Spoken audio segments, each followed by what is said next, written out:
Hello friends, आपका स्वागत है आपके अपने YouTube channel A to Z NCERT facts में। तो आज हम लोग शुरू करने वाले हैं रेलवे एग्ज़ाम जो होता है उसका प्रीवियस ईयर में आए हुए तमाम क्वेश्चनों का एक सीरीज। और इस सीरीज का जो पहला हिस्सा होगा वो होगा हमारा यूनिवर्स, जो कि है ब्रह्मांड। तो हम लोग विश्व भूगोल टॉपिक शुरू करेंगे। इसमें सारे टॉपिक का टॉपिक वाइज हम लोग करते चलेंगे, जिसमें किसी टॉपिक में 40 क्वेश्चन, किसी में 50, किसी में 60, किसी में 30, ऐसे करके सवाल आएंगे। तो चलिए हम लोग आज का शुरू करते हैं।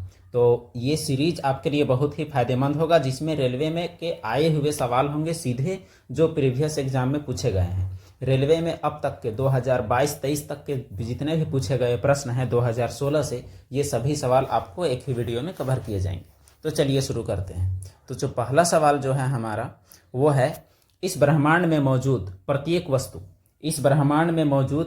वस्तु जो पदार्थ से निर्मित है उसे वैज्ञानिकों ने क्या नाम दिया है। तो कोई भी वस्तु जो पदार्थ से बना हुआ है उसे क्या नाम दिया गया है। Option A crystal, option B ठोस, ऑप्शन सी द्रव और ऑप्शन डी द्रव्य। तो चलिए इसका जानते हैं सही जवाब क्या होगा। तो इसका सही जवाब होगा द्रव्य अर्थात मैटर। तो मैटर क्या होता है, कोई भी चीज। तो इसका सही जवाब आपका है द्रव्य। कोई भी चीज जो मैटर है वह वस्तु जो स्थान घेरती है जिसमें द्रव्यमान होता है, जिसका अनुभव प्रत्यक्ष या अप्रत्यक्ष हम लोग अपने ज्ञानेंद्रियों द्वारा कर सकते हैं, उसे द्रव्य या पदार्थ कहते हैं। जैसे लोहा, कोयला, लकड़ी, कागज, कोई भी चीजें जो आसपास में हमें नजर आती हैं वो पदार्थ है। ये हुआ आपका सामान्य विज्ञान से, कहिए ये सामान्य विज्ञान से भी सवाल ये अटैच हो सकता है। दूसरा प्रश्न हम लोग देखते हैं, आकाशगंगा की निकटतम स्पाइरल गैलेक्सी कौन सी है। तो आकाशगंगा, हमारी आकाशगंगा तो आपको पता होगा कि मिल्की वे है। तो आकाशगंगा की सबसे नजदीक, सबसे निकटतम जो गैलेक्सी है वो कौन सी है। Option A dwarf galaxy, option B sunflower galaxy, option C Andromeda galaxy और ऑप्शन डी पिनव्हील गैलेक्सी। तो इसका सही जवाब क्या होगा। तो इसका सही जवाब आपका है एड्रोमेडा गैलेक्सी। तो हमारा जो एड्रोमेडा गैलेक्सी है वो स्पाइरल गैलेक्सी है और वो हमारी आकाशगंगा जो मिल्की वे है उसके सबसे नजदीक है। और जो एड्रोमेडा है वो एक सर्पिलाकार तारापुंज है। तारापुंज का अर्थात तारों का समूह है और यह सर्पिलाकार है। सर्पिलाकार को हम लोग स्पाइरल बोलते हैं, अर्थात यह टेढ़ा मेढ़ा है, और जिसे M31 के रूप में भी जाना जाता है। इसमें लगभग 1 ट्रिलियन तारे हैं और इसकी दूरी 2.5 मिलियन प्रकाश वर्ष है। प्रकाश वर्ष दूरी का एक मात्रक होता है और प्रकाश वर्ष इतनी दूरी होती है जितनी दूर प्रकाश 1 साल में चल के जाती है। यह आकाशगंगा पृथ्वी से इतनी करीब है कि शरद ऋतु के दौरान यह आकाश में एक सिगार के धुएं के आकार के रूप में दिखाई देती है। यानी धुएं के आकार के रूप में, सिगार यानी सिगरेट के धुएं के रूप में दिखाई देती है। यानी बाकी आकाशगंगा से नजदीक है, जो कि 2.5 मिलियन प्रकाश वर्ष दूर है। यानी देखा जाए तो बहुत दूर है, लेकिन बाकी से नजदीक है, वो है एंड्रोमेडा। अगला प्रश्न है तीसरा, बिग बैंग सिद्धांत किसके द्वारा प्रतिपादित किया गया था। तो पहले हम लोग जानते हैं कि बिग बैंग थ्योरी क्या है, इसी या एक्सप्लेनेशन में हम लोग देखेंगे। पहले जवाब देख लेते हैं। तो बिग बैंग सिद्धांत, option A Thomas Gold, option B Alberino, option C George Lemaitre और option D doctor Alan Sandes. तो इसका सही जवाब हो जाएगा बिग बैंग थ्योरी का। तो बिग बैंग थ्योरी का सही जवाब है जॉर्ज लेमेत्रे। तो जॉर्ज लेमेत्रे बेल्जियम के एक खगोल विज्ञानी थे और पादरी थे। जॉर्ज लेमेत्रे, जिनका जो ईयर है काम करने को 1927 ईस्वी है। 1927 में ही ब्रह्मांड की उत्पत्ति के संदर्भ में एक सिद्धांत दिए, जिसे बिग बैंग सिद्धांत कहते हैं। इस सिद्धांत के अनुसार ब्रह्मांड की उत्पत्ति लगभग 15 अरब साल पहले हुई थी। और यह सिद्धांत क्या कहता है, यह सिद्धांत कहता है कि जो हमारा ब्रह्मांड था, यह ब्रह्मांड अनंत घनत्व वाले एक बिंदु आकार के पॉइंट यानी बिंदु के रूप में ब्रह्मांड में जितने भी तारे या जितने भी ग्रह या सूर्य और जितनी भी चीजें हैं वो सभी एक बिंदु साइज में थी। और इसमें जब विस्फोट होता है उसे ही बिग बैंग महाविस्फोट कहते हैं। तो यह लगभग 15 अरब वर्ष पहले हुई थी। ये इसके अनुसार है, जॉर्ज लेमेत्रे के अनुसार। और अगर नासा के अनुसार, नासा के नवीनतम जो खोज है उसके अनुसार अगर आप देखेंगे तो 13.7 बिलियन वर्ष पहले, इतने दिन पहले ये बिग बैंग महाविस्फोट हुआ है। तो इसका सही जवाब है जॉर्ज लेमेत्रे। तो अगला प्रश्न है हमारा ब्रह्मांड कितना वर्ष पुराना है। ये रहा जो पीछे बताया गया उसका जवाब। ऑप्शन ए 13.7 बिलियन वर्ष, ऑप्शन बी 4.6 बिलियन वर्ष, ऑप्शन सी 5.8 बिलियन वर्ष या 8.9 बिलियन वर्ष। तो इसका सही जवाब जो हो जाएगा आपका वो होगा ऑप्शन ए 13.7 बिलियन वर्ष। तो ब्रह्मांड की उत्पत्ति से संबंधित बहुत सारे सिद्धांत दिए गए, लेकिन उसमें से महाविस्फोट सिद्धांत यानी बिग बैंग थ्योरी जो दिया गया है जॉर्ज लेमेत्रे जो बेल्जियम के थे उनके द्वारा, और इस सिद्धांत के अनुसार लगभग 15 साल पहले ब्रह्मांड की उत्पत्ति हुई है, लेकिन जो नासा का नवीनतम खोज है उसके अनुसार 13.7 अरब वर्ष पहले यानी इतना बिलियन वर्ष पहले ब्रह्मांड का महाविस्फोट हुआ और इसी से जितने भी खगोलीय पिंड हैं उनका निर्माण हुआ। अगला प्रश्न है क्वेश्चन नंबर 5, जॉर्ज लेमेत्रे का संबंध किस क्षेत्र से जुड़ा हुआ है? बिग बैंग महाविस्फोट, विद्युत धारा के खोज, डीएनए अम्ल की खोज या सौर प्रणाली के खोज? तो इसका सही जवाब आप ऊपर देख चुके हैं, बिग बैंग होगा इसका सही आंसर। तो इसका एक्सप्लेनेशन भी ऊपर है, George Lemaître big bang theory से संबंधित है। अगला प्रश्न है आकाशगंगा का आकार क्या है? शुरू में आपको बताने का प्रयास किया गया था, हमारी आकाशगंगा का नाम है मिल्की वे, और आकाशगंगा होता है बहुत सारे सौरमंडलों के समूह को हम लोग आकाशगंगा कहते हैं। तो आकाशगंगा का आकार नियमित है या अनियमित है या सर्पिलाकार है या अंडाकार है? तो ऊपर आपने देखा इसका आकार जो है वो सर्पिलाकार है। सर्पिलाकार अर्थात स्पाइरल है, स्पाइरल यानी इस प्रकार से है। आकाशगंगा असंख्य तारों का एक विशाल पुंज है जिसमें एक केंद्रीय बल्ज और 3 घूर्णनशील भुजाएं होती है।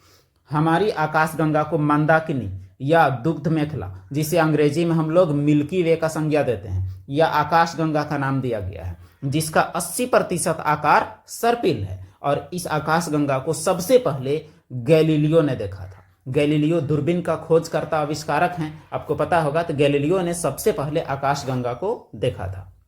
अगला प्रश्न है क्वेश्चन नंबर 7, निम्नलिखित विकल्पों में से कौन सा आकाश में एक तारामंडल नहीं है? तो तारों के समूह को तारामंडल कहते हैं, आपको पता है। तो इनमें से देखना है कौन सा तारामंडल नहीं है, शर्मिष्ठा, सप्तर्षि, लुब्धक या कालपुरुष। तो ये सभी नाम हिंदी में दिए गए हैं जो कि आपको टफ लग सकता है, आपको एग्जामिनेशन में इंग्लिश में भी देखने को मिलेंगे, आप स्विच कर सकते हैं लैंग्वेज। तो इसका सही जवाब हो जाएगा आपका लुब्धक। इसे हम लोग इंग्लिश के माध्यम से ही एक्सप्लेन करने का प्रयास करेंगे।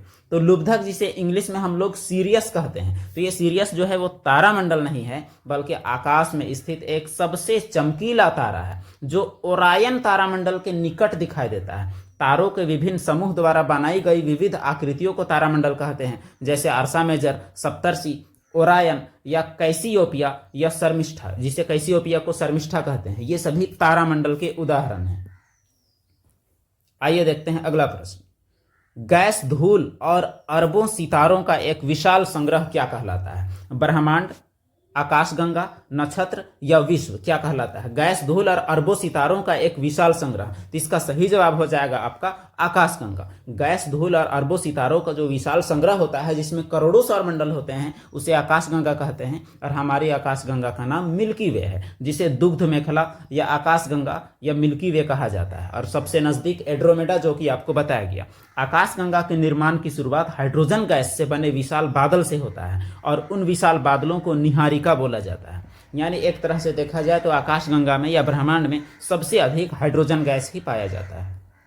अगला प्रश्न है, ब्रह्मांड के अध्ययन को किस रूप में जाना जाता है? एंथ्रोपोलॉजी, एटिमोलॉजी, कॉस्मोलॉजी या एनाटॉमी? तो इसका सही जवाब जो हो जाएगा आपका वो होगा कॉस्मोलॉजी। तो ब्रह्मांड के अध्ययन को कॉस्मोलॉजी कहा जाता है। तो कॉस्मोलॉजी ब्रह्मांड का अध्ययन, एंथ्रोपोलॉजी मानव शास्त्र है यानी ह्यूमन का अध्ययन है, एटिमोलॉजी व्युत्पत्ति शास्त्र यानी व्युत्पत्ति कौन सा शब्द कहाँ से उत्पन्न हुआ है, study of history of word का इतिहास पढ़ते हैं एटिमोलॉजी में। और एनाटॉमी आपका शरीर का रचना विज्ञान है, यानी हमारे शरीर में कितनी हड्डियां हैं, कितनी मांसपेशियां हैं, ये सभी चीजों का एनाटॉमी में हम लोग अध्ययन करते हैं।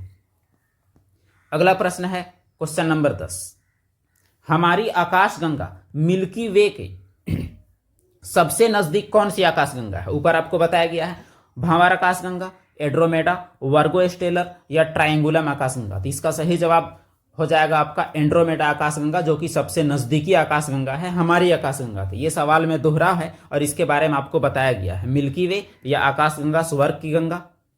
अगला प्रश्न 11वां, उस एक्सो प्लेनेट का नाम बताइए जिसे पृथ्वी का चचेरी बहन माना गया है और इसे पृथ्वी 20 के रूप में जाना जाता है। तो ऑप्शन है Kepler 452b, option B Europa 31, option C Varun और ऑप्शन डी प्लूटो। तो इसका सही जवाब क्या होगा? आपका ऑप्शन कट भी रहा है यहाँ। जो आपका वरुण है और जो प्लूटो है, ये तो प्लूटो बौना ग्रह का श्रेणी में है, और वरुण जो है आपका एक ग्रह है, ये एक्सोप्लैनेट नहीं है। हम लोग यहाँ ये भी जानेंगे कि एक्सोप्लैनेट क्या होता है। तो इसका सही जवाब ए और बी में से क्या होगा, तो इसका सही जवाब हो जाएगा आपका ऑप्शन ए, अर्थात केपलर 452b एक एक्सोप्लैनेट है जिसे पृथ्वी 2 बोला जाता है।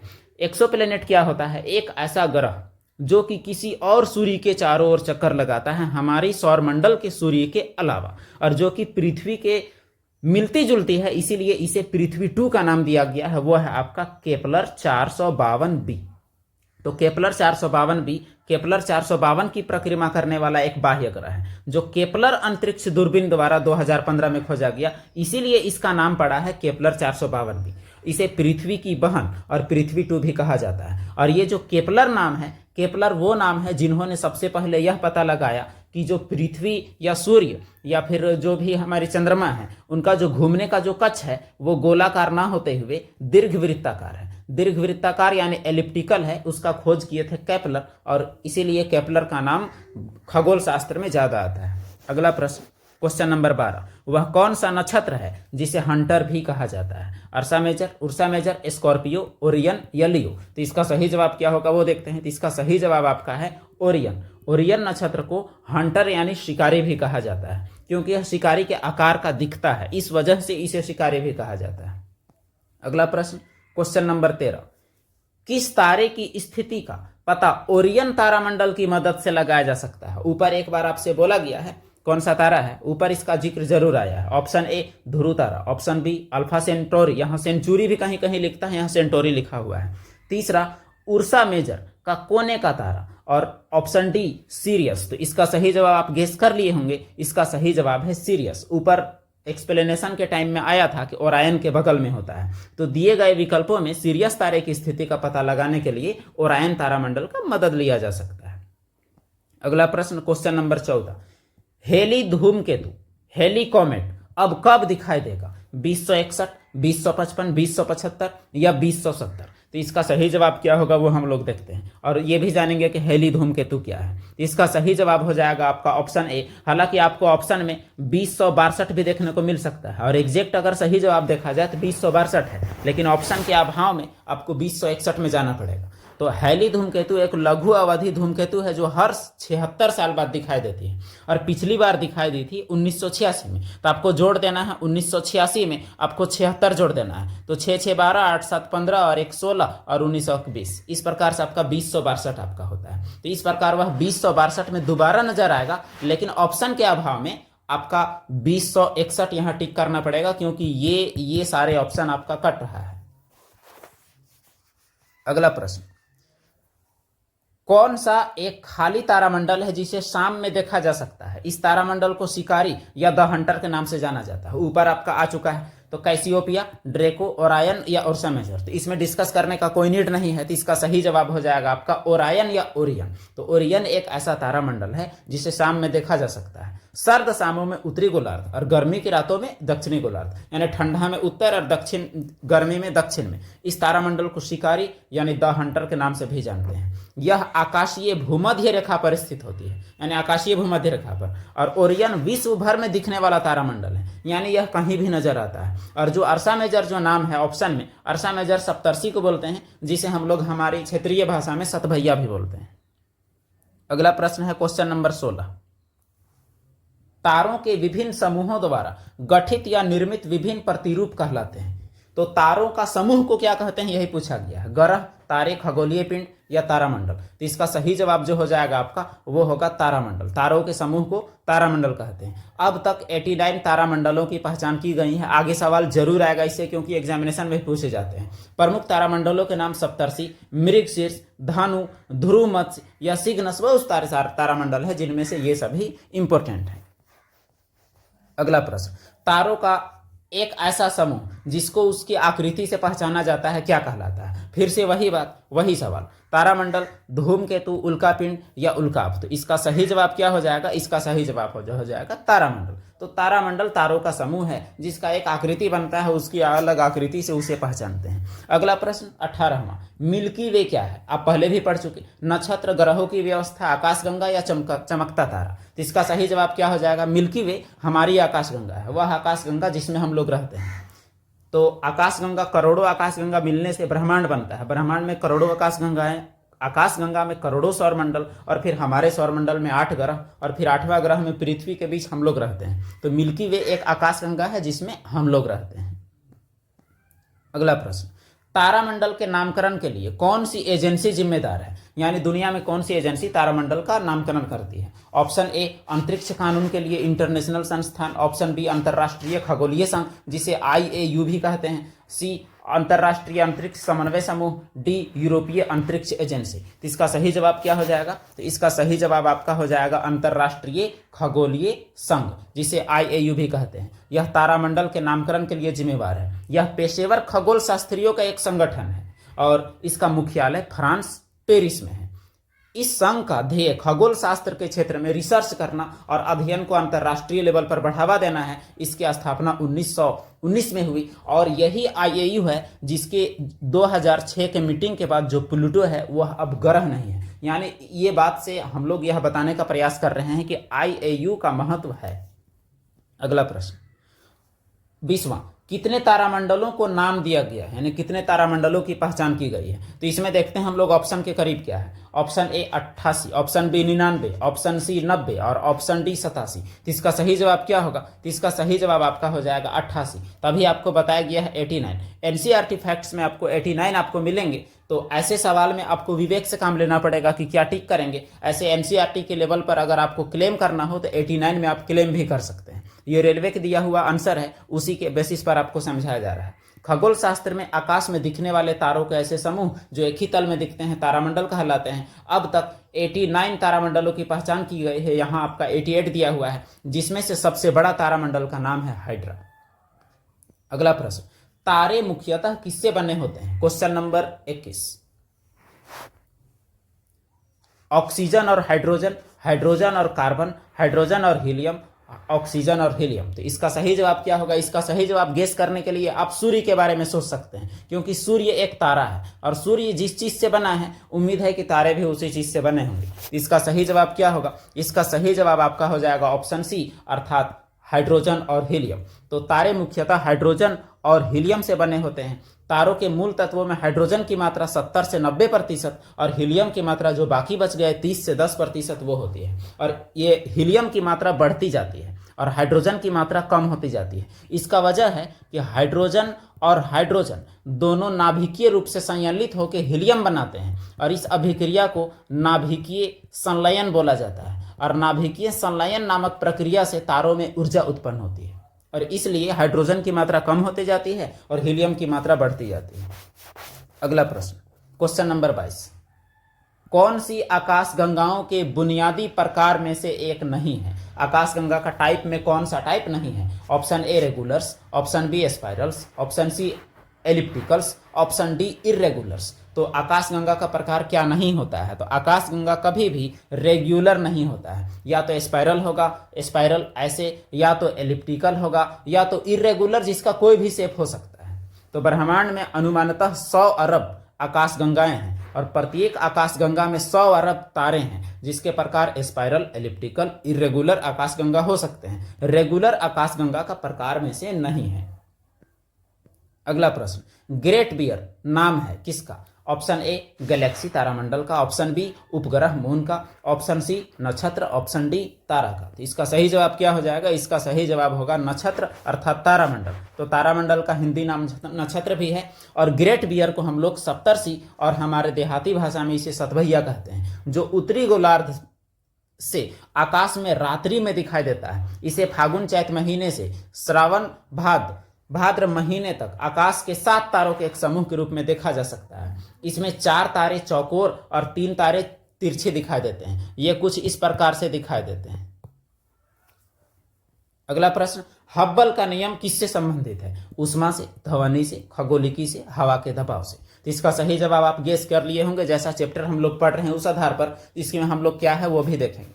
तो 24वां जो हब्बल का नियम है, हब्बल का नियम खगोलिकी यानी एस्ट्रोनॉमी से रिलेटेड है, खगोल विज्ञान से। तो हब्बल का नियम खगोलिकी से संबंधित है। जब कोई मंदाकिनी अर्थात आकाशगंगा हमसे जितनी दूर होती है उतनी तेजी से दूर हटती हुई दिखाई देती है, क्योंकि हर एक चीज ब्रह्मांड का गति में है और वो स्पाइरल मोशन में गति में है। इस प्रकार मंदाकिनी का वेग उसकी दूरी के समानुपाती होता है, जितना दूर उतना उसका वेग होगा, और इसे ही हब्बल का नियम कहते हैं। हब्बल के नियम के अनुसार ब्रह्मांड की उम्र 15 × 10⁻⁹ वर्ष आंकी गई है, यानी ब्रह्मांड इतना दिन चलेगा इसके अनुसार। अगला प्रश्न, इस ब्रह्मांड में दूसरा प्रचुर मात्रा में सर्वाधिक तत्व कौन सा है, यानी सेकंड मोस्ट पाए जाने वाला तत्व कौन सा है? हाइड्रोजन, हीलियम, नाइट्रोजन या आयरन? तो इसका सही जवाब क्या होगा? इसका सही जवाब आप गेस कर लिए होंगे, शुरू में आपको बताया गया। तो सबसे ज्यादा अगर कोई तत्व पाया जाता है वो है हाइड्रोजन, ये 1 नंबर में, और दूसरा नंबर में पाया जाता है हीलियम। इस संदर्भ में 3/4 हिस्सा हाइड्रोजन है और बचा हुआ हिस्सा हीलियम है। इस तरह से हीलियम ब्रह्मांड में दूसरा प्रचुर मात्रा में पाए जाने वाला तत्व है। अगला प्रश्न, रात में आकाश में सबसे चमकीला तारा कौन सा है? कैनोपस, सीरियस ए, वेगा या स्पाइका? तो इसका सही जवाब क्या होगा? उम्मीद है आप गेस कर लिए होंगे। तो इसका सही जवाब है सीरियस। तो सीरियस रात के आकाश में सबसे चमकीले तारे का तारा है, जिसे डॉग स्टार भी कहते हैं। यह पृथ्वी से 8.6 प्रकाश वर्ष दूर है, यानी पृथ्वी तक वहां से जो लाइट है उसे आने में भी 8.5 साल लगेगा, और सूर्य से दुगुने वजन वाला तारा है और सूर्य से 20 गुना अधिक चमकीला है, और तो भी केवल हमें रात को दिखता है, दिन में यह तारा नजर नहीं आता, क्योंकि सूर्य की रोशनी से हमें बाकी चीजें नहीं दिखाई देती। अगला प्रश्न, निम्नलिखित में से किसे एक टूटा हुआ तारा कहना उचित या उपयुक्त नहीं है? तारे को, ग्रह को, अंश या अवशेष को, ग्रहिका या एस्टेरॉयड को? यह सवाल आपको एक्सप्लेनेशन में ही ज्यादा क्लियर होगा। यहाँ पूछा जा रहा है कि जिसे हम लोग टूटा हुआ तारा कहते हैं, जो कई लोग टूटे हुए तारों को देखकर अपनी मुरादें, अपनी इच्छाएं भी मांगते हैं, तो वो टूटा हुआ तारा आखिर क्या होता है जिसे हम लोग टूटा हुआ तारा कहते हैं? लेकिन वो टूटा हुआ तारा है नहीं, वो असल में तारा नहीं होता, वो ग्रह नहीं होता, ना ही वो कोई और भी बड़ी पिंड होते हैं। तो वो क्या है वो हम लोग देखते हैं। तो 27वां का सही जवाब है आपका अंश व अवशेष। ये क्या होता है? अंतरिक्ष में घूमते धूल और गैस के पिंड जब पृथ्वी के नजदीक से गुजरते हैं तो पृथ्वी का गुरुत्वाकर्षण के बल से वो पृथ्वी को खींचे चले आते हैं। मिसाल के तौर पर ये आपका पृथ्वी है, यहाँ से कुछ कण गुजर रहे हैं तो पृथ्वी का गुरुत्वाकर्षण से ये खींचे चले आएंगे, और यही जब गिरने लगते हैं उस दौरान वायुमंडल में घर्षण के कारण वो चमकने लगते हैं, और हमें लगता है कि वह पहले से ही जल कर आ रहे हैं और वे टूटे हुए तारे हैं, और उन्हें देखकर यहाँ के लोग अपनी मुरादें मांगने लगते हैं। तो असल में वे उल्का पिंड हैं, जिन्हें हम लोग भ्रमवश टूटा हुआ तारा कहते हैं। अगला प्रश्न है क्वेश्चन नंबर 28, निम्न में से भिन्न को चुने, अलग कौन है? लुब्धक, मंगल ग्रह, नेपच्यून या शनि ग्रह? यहाँ आप देख सकते हैं कि बाकी जो 3 नाम है वो सब ग्रह हैं, और एक ही है जो अलग है, और वो तारामंडल हो सकता है। तो जो लुब्धक सबसे अलग है सीरीज, जो कि एक तारा है, तारामंडल नहीं तारा है, जो पृथ्वी से 8.6 प्रकाश वर्ष की दूरी पर है, आपको पहले ही बताया गया। और ये जो साइरस है या सीरियस है, जिसे लुब्धक कहते हैं, सीरियस ए, सूर्य से दुगुना वजन वाला है और महाश्वान तारामंडल में स्थित है, रात्रि में सभी तारों से अधिक चमकीला नजर आता है। और ये जो बाकी ऑप्शन तीनों हैं, ये तीनों हमारी सौर मंडल के ग्रह हैं, इसीलिए लुब्धक यानी सीरीज ए या साइरस ए इनमें से अलग है। अगला प्रश्न क्वेश्चन नंबर 29, हाइड्रोजन, हीलियम और अन्य आयनित गैसों के तारे के बीच धूल के बादल को क्या कहा जाता है? आकाशगंगा, सुपरनोवा, नेब्यूला या ब्लैक होल? तो इसका सही जवाब हम लोग जानते हैं क्या है। 1-2 ऑप्शन तो आपका कट रहा है, बाकी हम लोग देखते हैं कि क्या हो सकता है। तो इसका सही जवाब है आपका नेब्यूला। तो नेब्यूला क्या होता है? आयनित गैसों के बीच जो धूल के बादल होते हैं, जो धूल के बादल हैं आकाशगंगा में, उन्हें हम लोग नेब्यूला कहते हैं या निहारिका कहते हैं। अंतर तारकीय यानी तारकों के बीच ऐसे बादल होते हैं जिसमें धूल, हाइड्रोजन गैस, हीलियम और आयनीकृत प्लाज्मा होते हैं। यह एक ब्रह्मांडी नर्सरी है जहां तारों का जन्म होता है, यानी नेब्यूला में ही तारों का जन्म होता है और वहीं से तारे उत्पन्न होते हैं।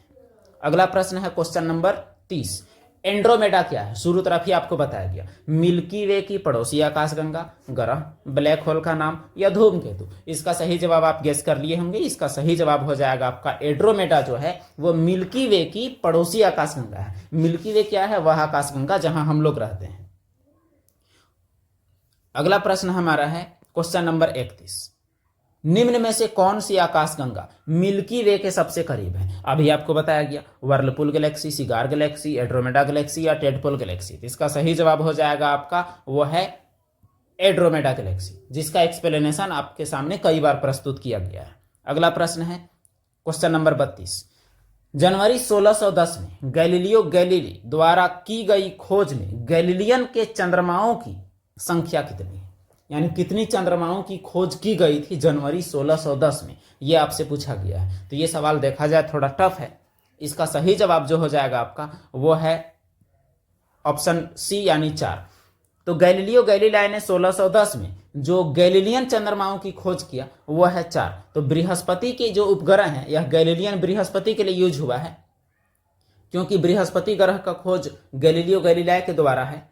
तो इसके उपग्रह जो है वो है गैनीमेड, यानी जो 4 हुए थे, और एक यूरोपा। यूरोपा पूरे ब्रह्मांड में सबसे चिकना, कोई पिंड अगर सबसे चिकना है तो वो है यूरोपा, और एक है आयो, एक है कैलिस्टो। तो और इसमें से जो ये 4 जो उपग्रह हुए, ये चारों में सबसे बड़ा है गैनीमेड। और गैनीमेड सौर मंडल का, पूरे सौर मंडल में जितने भी ग्रहों के उपग्रह हैं उन सभी उपग्रहों में सबसे बड़ा उपग्रह है गैनीमेड। तो आपसे ये सवाल भी पूछा जा सकता है कि सौर मंडल का सबसे बड़ा उपग्रह कौन है, तो जवाब होगा गैनीमेड। और अगर यह पूछा जाए कि सौर मंडल का सबसे चिकना सतह किसका है, तो वो होगा यूरोपा। अगला प्रश्न क्वेश्चन नंबर 33।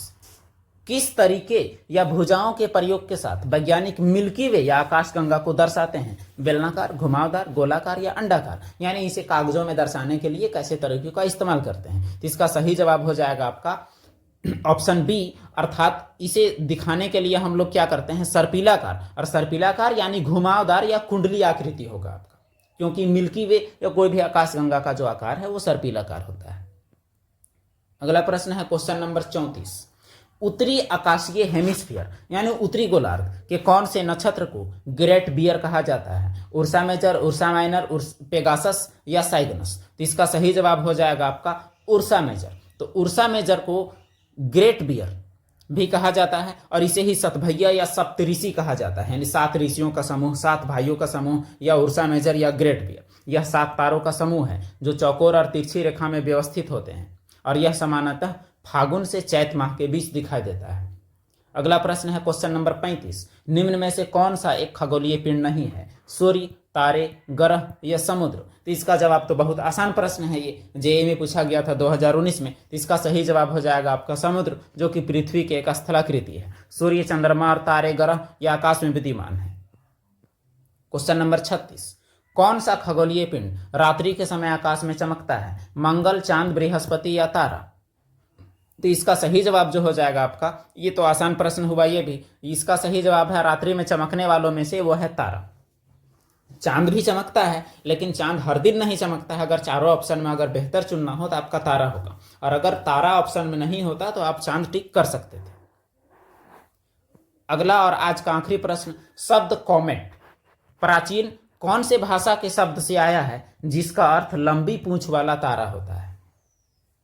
जो हेली कॉमेट है, जो हर एक 76 साल बाद दिखाई देता है, ऊपर आपने पढ़ा, जो कि पूंछ वाला तारा जो होता है एक तरह से देखा जाए तो वह कौन सा शब्द है? फ्रांसीसी शब्द, यूनानी, लैटिन या जर्मन? तो इसका सही जवाब हो जाएगा आपका कॉमेट एक यूनानी शब्द है, जिसका तात्पर्य लंबी पूंछ वाले तारे से है। तो यही रहा आपका ब्रह्मांड से संबंधित 37 प्रश्न जो रेलवे के कई परीक्षाओं में पूछे गए हैं। अगला टॉपिक हमारा होगा सौर मंडल में सूर्य और तमाम ग्रहों के बारे में जितने भी प्रश्न आए हुए होंगे सारे प्रश्नों को आपके पास प्रस्तुत किया जाएगा। तो इसके बाद हम लोग आज 37वां नंबर तक किए हैं, आगे हम लोग 38वां नंबर से आगे दिन हम लोग करेंगे। बहुत सारे सवालों का एक सीरीज है जिसे हम लोगों को कंप्लीट करना है। तो इस सीरीज में आप लोग बने रहिए। इस सीरीज में जीके का आपको रेलवे का पूरा तैयारी कराया जाएगा ऑब्जेक्टिव प्रीवियस ईयर के माध्यम से। जो हो सकेगा हम लोग तरफ से कि प्रीवियस ईयर जितना भी दिया जा सकता है उतना दिया जाएगा। हम लोग फिर मिलते हैं अगले वीडियो में एक नए टॉपिक के साथ, जो टॉपिक होगा हमारा ब्रह्मांड के बाद सौर मंडल। धन्यवाद।